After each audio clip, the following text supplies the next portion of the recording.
This is a piece of news that could have a lot of impact over the mid and long term. It is an executive order by Donald Trump that orders a plan for a United States sovereign wealth fund. A couple more details on that.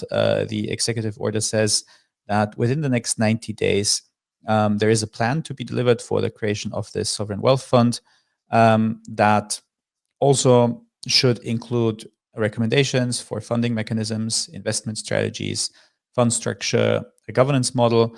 The order or the fact sheet also goes on to explain a bit more, saying that sovereign wealth funds obviously exist around the world as mechanisms to amplify the financial return to a nation's assets.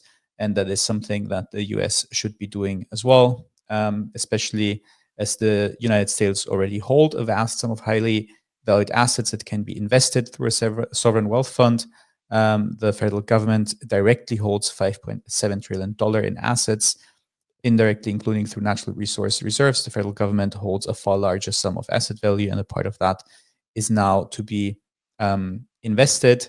Some very interesting details on this picture that I'm sharing on the screen with the man to the right of Donald Trump. There was a post explaining some more of the background as to who that is. That is Howard Lutnick, the U.S. Secretary of Commerce, who's also and I think we spoke about this on the show pretty early on, who's also the CEO of Cantor Fitzgerald, which is one of the largest financial services companies, who owns, quote unquote, hundreds of millions of dollars of Bitcoin, and it's going to be billions, is what he has said on that, who also owns a 5% stake in Tether and is managing Tether's treasury assets, who's also launching a $2 billion Bitcoin financing lending business.